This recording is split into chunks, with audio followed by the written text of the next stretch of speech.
up.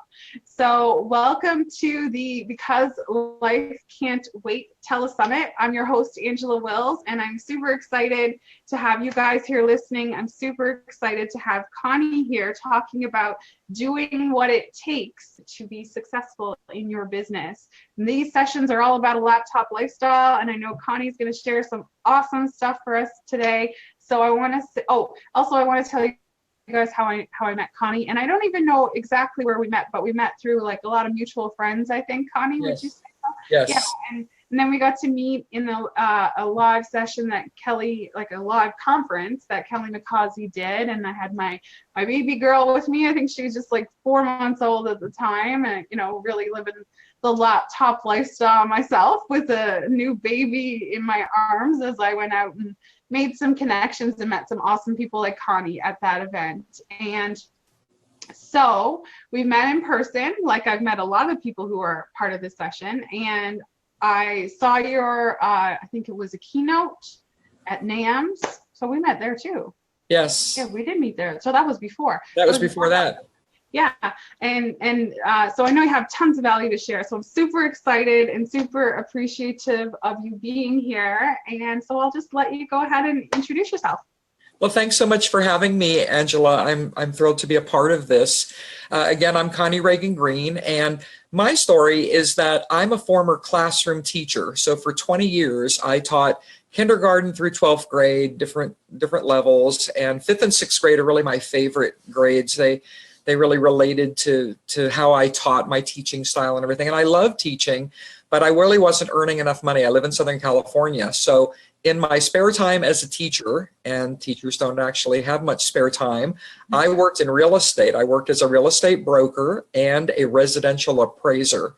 So I worked 6 or 7 days a week for most of 20 years. And in 2005, I actually woke up one day and said, I need a new life. And within a year, I had resigned from teaching at the end of that following school year, and I had given away my very best real estate clients to people who did real estate full time.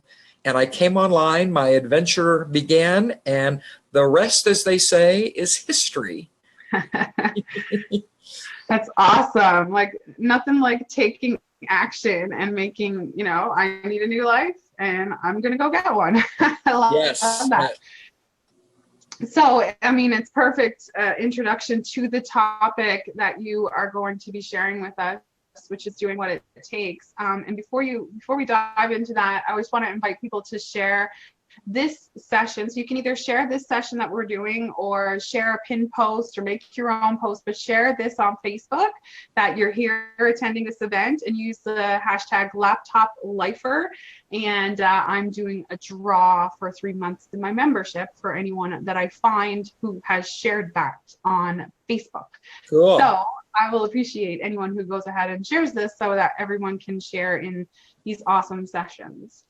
So tell us about doing what it takes. Can we talk about like how you transitioned? Like you said, you were an employee, and like I'm curious, did you ever think about business beforehand, and did you have like an entrepreneur mindset, or like kind of where were you before you decided I need something different?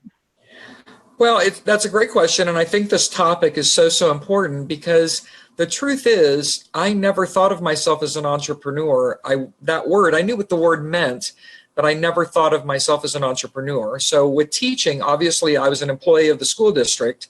And with real estate, even though it was my business, basically I was dependent upon mortgage lenders and banks and the probate court and various places to give me the real estate work that I did. So I did the work according to the laws and the rules, and I turned it in, and then I was paid for it. So I was like a freelance person.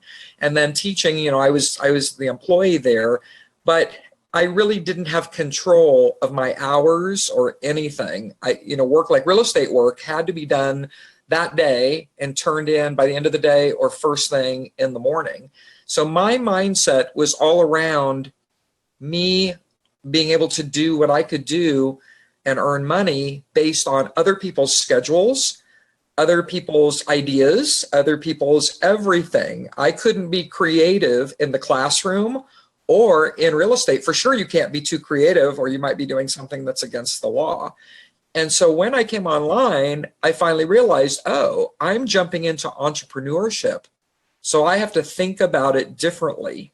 And that made me really reflect, especially on my years as a teacher, where I was a victim. I was always complaining that they were doing this to me.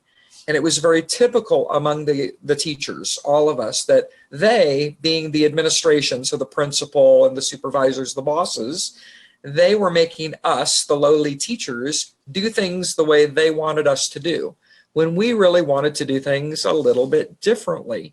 But in an employer-employee relationship, that doesn't work so well. Pretty much you have to do what you're told to do. You have very little input on there on what happens. And so I thought, okay, so I have to change my thinking. All of a sudden, I'm the one that makes something happen. I'm not going to get a paycheck. I'm not going to have, a bank or an attorney anywhere give me some real estate work where I know I'll get that work and be paid for it. Instead, every day I wake up and I have to make something happen in order to earn any income. And in the beginning, I thought, oh no, this will be very hard. And I'm not saying that it's easy, but once you see how it works, it's very freeing, because now every single day, I'm really doing exactly what I want to do when I want to do it. And that has really changed my thinking completely. Yeah. So that helps you change your mindset. And so how did you transition from being an employee to an employer? Well, yeah. So finally, yeah. So I was an employee, and now I have 14 people that work for me at various places in the world. And they're not employees, though. They're independent contractors. I do it, a little bit differently that way. Yeah. But I do have people doing things for me. When I work with people that are just coming into the business of like virtual assistants and working with me and everything, it's interesting to see that their thinking usually is still an employee way of thinking. And I try to, convince them that this is a great thing for them to have the time freedom to do it, but that they have to also do all the things that a boss would require of you. So I think as an entrepreneur, you have the toughest boss that you've ever had. You have yourself. And I find that I'm a very, very tough boss on myself. I'm a strict taskmaster. And that really works. So when I came online, I thought, oh, this is great. I can do anything I want every day. No schedule, no structure, nothing. Well, that doesn't actually work. So now I'm more disciplined. I'm more structured than I was even in the classroom. In the classroom, I had to account for every 15 minutes of every hour from 8 a.m. until 2:30, 2:45 p.m. Wow. And now I do the same thing, except I'm only working 3 to 4 hours in the morning. But the night before, I always know what I'll be doing during every 15-minute period, every hour, of those days. So it's changing around. It's knowing that you can do things for your own business that are your own creation. You're making it happen. And because of the way we do things online, we can do things once and then sell it over and over and over again, like this interview series that you're doing, because life can't wait. A year from now, someone can listen to this and they can say, oh, these were fantastic ideas. This really helped me. It's changed. But you and I don't have to meet again and do the training again together. It's there. And I think it's so, so valuable to change that thinking. Instead of doing it once and getting paid for that work, we do something once and it's over and over again. Right. Yeah. And I skipped ahead and I used the wrong word. Actually, I wrote down notes based on what we were going to talk about. And I meant to put employee to entrepreneur. So you're not necessarily an employer, like you have like a big staff and stuff. So like, right. Clarify that for us. So my apologies. I didn't mean to throw you off there. But you brought up something that's really interesting that I just want to kind of chat about a little bit. You have your day. Do you plan out your day? And I think every entrepreneur is going to be different, or every online business owner, whoever you call yourself, is going to be different in how you plan your days. But you have yours all set up like down to 15 minutes, or how do you do it? Yeah, I pretty much do it down to the 15-minute point. So, when I came online, I thought, all right, I'm learning all these things, but what is it I actually do every day? And new people that I work with now in my mentor program, they ask me the same thing. What am I going to do tomorrow? And so the number one thing that we do is writing. And you know that, I know that, that's what we're doing. So with my writing, I have that really planned. So I just finished my 15th book. It'll be out in a couple of weeks now. So when I'm writing a book, I'm spending 1 hour every morning, about 5 days a week, on the writing of that book. So that hour is accounted for. Okay. In addition to that, or when I'm not writing, then I'm writing blog posts, emails, short reports, all kinds of other content, social media posts. I'm writing all kinds of other content. So I like to really divide that writing down so that I know. So for 1 or 2 15-minute blocks of time, I'm going to be writing emails to my list. For another 30 minutes of time, I'm going to be doing a blog post, something like that. And so I know which activities are coming next. The next thing that I do is product creation, course creation. And again, I'll break that down. So I might work on a sales letter for 15 minutes. I might work on some autoresponder emails for 15 minutes. And I might work on the actual product for maybe 30 minutes or an hour on that day. So that's how I like to break it down, so that I only work 3 to 4 hours a day every day. I don't have to work longer than that, because that's when my energy, my prime time is from about 6:30 a.m. until about 10 or 11 at the latest. Those are the hours I work. That's awesome. I love to hear that, like how you break it up, because I work on it differently, but it's definitely interesting to hear different. I usually work on one thing at a time, but I could see how it could be really motivating to have like just blocks of all of these different, because sometimes when you have all these things you want to do, you feel overwhelmed with like just working on one thing at a time. So that's a really Well, another thing I did, Angela, was I think purposely I tried to give myself attention deficit. And I'm not making light of people that really, are living with attention deficit, but that worked in my benefit, because just say that I'm writing my book, where the way I do my book, I do it I have my overall topic, then I break it into sections, then I break those sections into chapters, and then each chapter is into subsections. Okay. So that if I only had 15 or 30 minutes one day on maybe a Saturday or a Sunday to work, I could write even my book, because I would know exactly what I'm doing. So I have it kind of down to those little chunks. But just say that I sat down and tried to write one of those 15 or 30-minute chunks of my book, and I said, I have to think about this more. I'm not sure what I'm writing in this part. I don't want to do it. Then I jump to email. Then I jump to emailing my list. I jump to a blog post. I jump to social media. And then I jump back to my book and do the 15 minutes or 30 minutes that I had planned to do initially. And that really works for me, because the only thing that matters for me is that everything I have on that list needs to be finished no later than 11 a.m. my time, no later than that, because that's when I leave for the day and actually live my regular life. Away from everybody on the internet, away from my business. So if I can jump from thing to thing to thing and just keep bouncing back to what I need to finish, that works in my favor. So I've developed that, and it's so much fun. Love it. That's awesome. Sounds crazy, but it works. That's so cool. I love it. So let's talk about writing, and why does it play such a huge part in your business? I mean, you're talking about a lot of writing activities. What can you tell us about how important it is? Well, when I first came online, I honestly, when I made my plan to leave teaching and give away the real estate clients, I'm not sure what I was thinking. Looking back, I don't know. I didn't have a plan or anything. I just wanted a new life. I saw people were having businesses on the internet. I came online and I thought, this is really great. Oh no, here I am. I have no money coming in. I'm paying for my own medical insurance. I have a big house payment. What do I actually do every day? And I realized during the first month that writing was going to be important. And I thought, oh no, all those years that I talked about wanting to be a writer, I should have actually done some writing so I would have prepared a little better for having this business on the internet. So I came online not being a writer. And I thought, okay, how am I going to handle this? And I thought I have to get myself into the habit of writing. So I challenged myself in the spring of 2006 to write 100 articles in 100 days.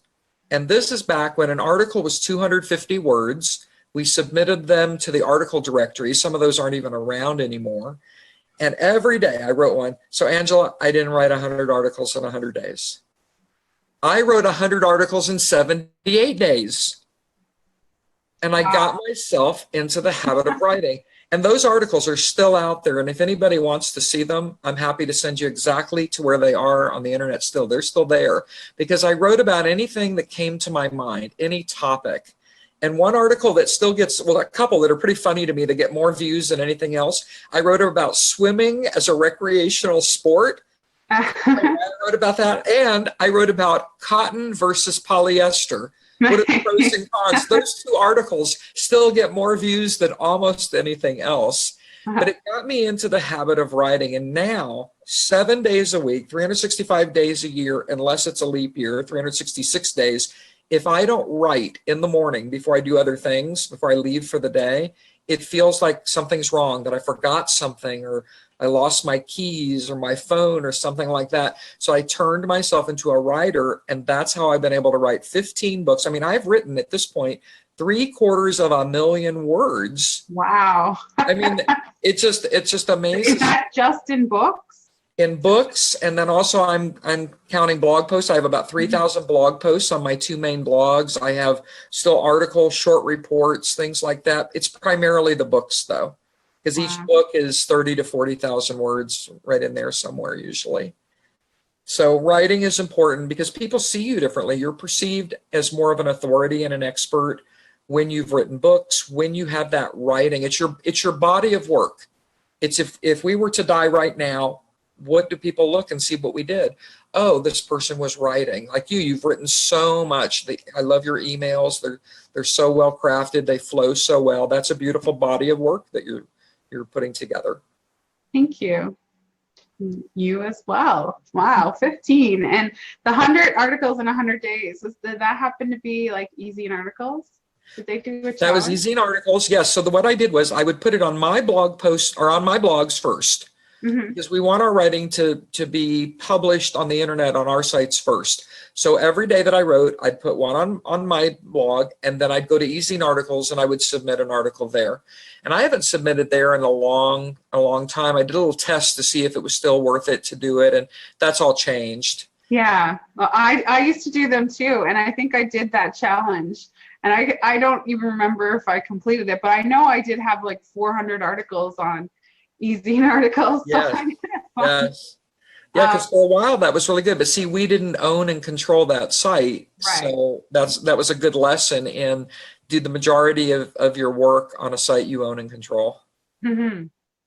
Yeah. So, I mean, writing is obviously, like, it's a whole theme throughout these sessions where we're talking a lot about content. And so definitely writing, it's huge. So I appreciate that you sharing, about that. And really, it's very inspiring to hear how many books you've written. I would like to get to I feel like I should write one. I think I'm going to do it. Yeah. Put that writing together. Because my first one, it was 50 blog posts. It was Huge Profits with a Tiny List. So I had 50 blog posts, and I just did a copy paste 50 times into a Word document. I did an introduction. I divided into sections a little bit. And I put an ending and some resources, and that was my first book.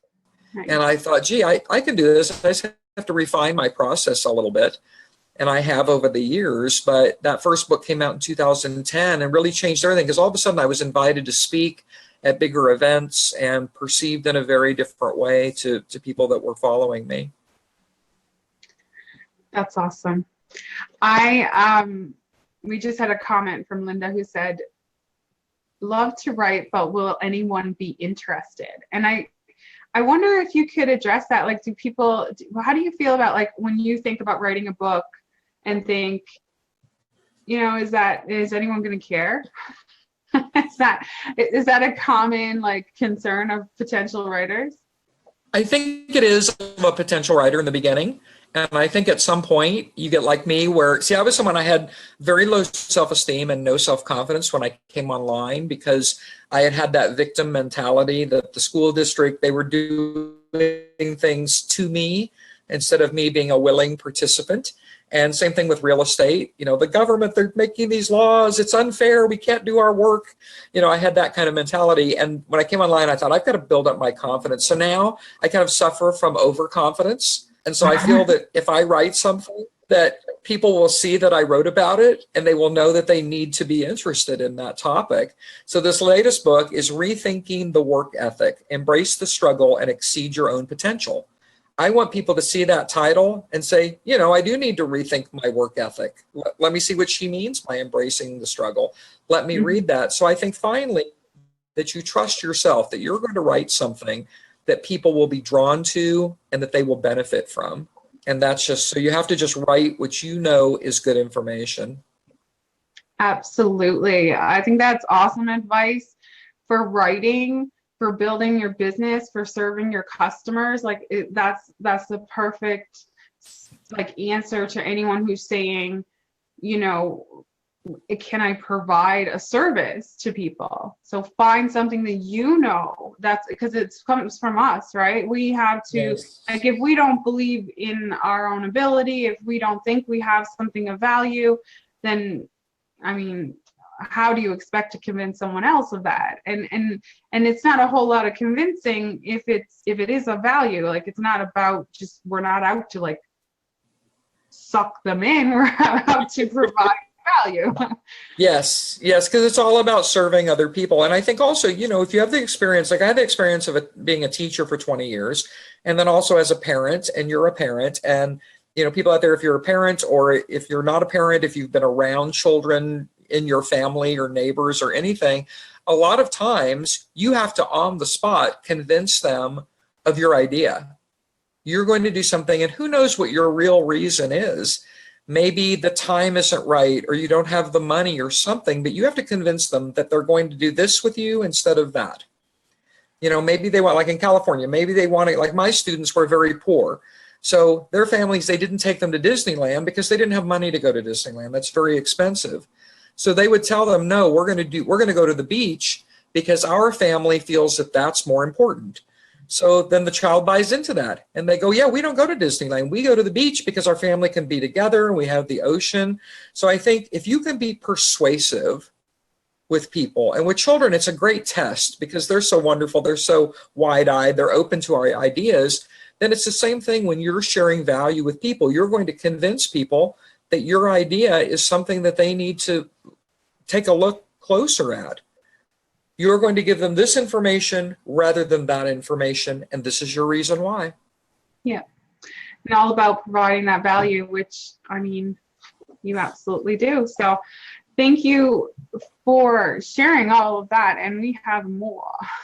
We have more to talk about. Another point that you said that we were going to learn today, and that is about delegation. And this is one I'm going to be listening to carefully because I guess I've more out-tasked a lot of times than outsourced. You know, I've given little projects. I've had a couple of VAs who were like fairly longer, a little bit longer term, but I definitely would love to grow a really consistent team. And so the topic you were going to share with us was how you learned to delegate and 10 times your income and results. All right, so I'm going to tell you a story from when I was teaching 5th grade one year. I had a student named Claire, and Claire would come in at recess or lunch or after school just to see what I was doing. She's a very nice girl, and she always had a friend or two with her. And she came after school one day, and I was again scrubbing the room. I was clean. I was like a scrub woman. I was, you know, scrubbing the floor and the windows, and I was doing all these things. And Claire said, Mrs. Green, why don't you let us do it? And she meant herself and her friend that was with her. And I said, oh, no, you girls have things to do. You know, I want you to have fun after school. I don't mind. And then she said something that was a teeny bit hurtful, but I'll share what it is. She said, Mrs. Green, if you don't mind me saying this, we could do it a little better than you're doing it. And I thought, what? And she said, she gave a reason. She's a very, very bright girl. She said, we have to do it at home.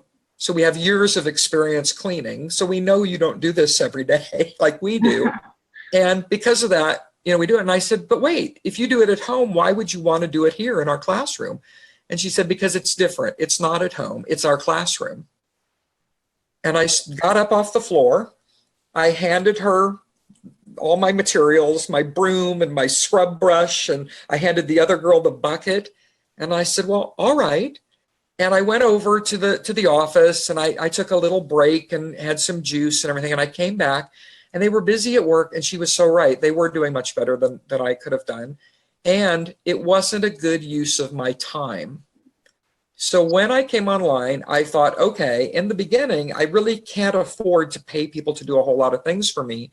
So I bartered for the technical work, because technology was something I knew very little about. I was a tech person in the offline world, came online, I wasn't the computer person anymore. So I bartered the about the first year and a half or so for that. And then after that, started paying somebody. And I thought, I should delegate everything that I'm not good at. What is it that I'm good at or want and need to be good at? And so my list is very short. I'm very good at my writing, at the writing I do. That writing gets better every year. So that's something that's on my list. I'm also good at creating products and online courses. So I do that. I'm also good at mentoring people. So I do that. That's where my list ends. I'm not good at anything else. So anything else that's not on that list, it didn't make the short list, somebody else is going to do it, and they're going to do it much better than I'm going to do it. So then it's my goal to find the people. That's why I have 14 people right now helping me. I'm about to take the 15th person on. She's going to go through some training over the summer, and then she'll be able to work, be a 15th person for me. So the people that are helping me, they do a variety of things. And anytime, like you and I are talking now, Angela, several of my people are probably working on something for me. The person that's getting my book ready for publication had already emailed me this morning to tell me where she was at and what she needed from me to keep going. So it's only my job then to give them what they need and to let them keep going. So right. by me trying to do things that these other people are good at, it's not right, because why should I do it when they're better at it? And why should I let that take away from the time that I'm doing the things that I know that I'm good at and need to get better at? So that's my philosophy with that. That's awesome. and I'm not kidding.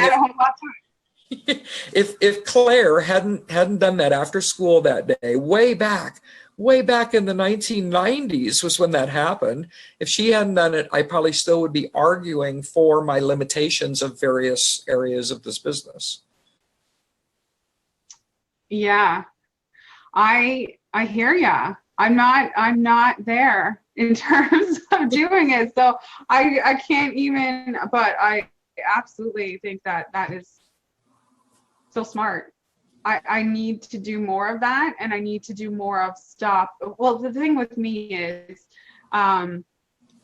I like to try all the different things, but never really thought about it the way you've said it now. And I definitely need to sit back and really think about that. Like, if I had to pick just 3 things that I'm really good at, how would I classify that? So I have some homework from this session.